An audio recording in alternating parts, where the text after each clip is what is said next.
Salam, hər vaxtınız xeyirli olsun. Ekranda gördüyümüz sualın izahına baxaq.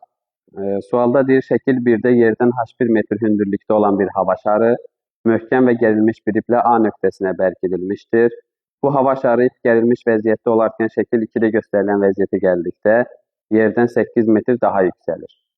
H bərabər 4 metr, 5 kosinus alfa bərabər 8 sinus beta olduğuna görə bu hava şarının ilk və son vəziyyətdə yerdən hündürlükləri cəmi neçə metrdir? Yəni H1 üstəgəl H2-ni soruşur. Biz şəkil 1 və şəkil 2-ni təsvir eləmişik. AH X olsun, BH H1-dir, AB S-dir. Və ikinci şəkildə də AB məsafələri, yəni ipin uzunluğu eyni olduğundan S deyirik.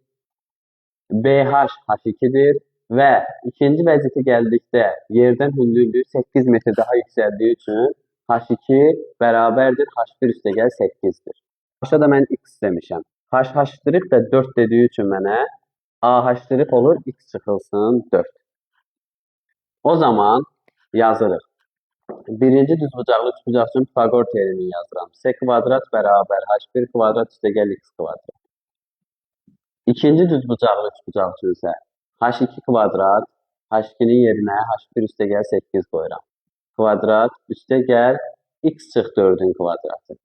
X çıx 4'ün kvadratı. Və buradan sol tərəflər eyni olduğundan sağ tərəfləri də bərabərləşdirirəm. Olur H1 kvadrat üstəgəl 16H1 üstəgəl 64 üstəgəl X kvadrat çıx 8X üstəgəl 16. H1'in kvadratları X kvadratlar getdi. Qaldı 16H1 çıxılsın 8X üstəgəl 80 bərabərdir 0. Hər tərəfi 8'ə bölsəm, qalır 2H1 çıxılsın X üstəgəl 10 bərabər 0. Və buradan X'i sağ tərəfə keçirsəm, 2H1 üstəgəl 10 bərabər X alır. Bu qalsın belə. Sonra, kosinus alfa bizdə nəyə bərabərdir? Kosinus alfa bərabərdir ki, bitki katetin hipotenuza nisbəti X bölsə.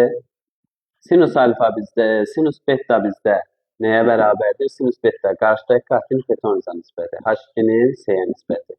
H2'nin yerinə də H1 üstəgəl 8 yazsam, olacaq H1 bölü üstə 8'in S-yə nisbəti. Bu oldu belə. İndi kosinus alfa və sinus betanı gətirib burada yerinə qoysaq, 5 vurulsun, kosinus alfanın yerinə X bölsə, 8 vurulsun, sinus betanın yerinə H1 üstəgəl 8 böl S yazıram. S'lər ixtisara getdi, qaldı 5X bərabərdir 8H1 üstəgəl 64. Buradan bu iki tənliklər sistemindən mən H1'i tapım. Nə edirik buradan?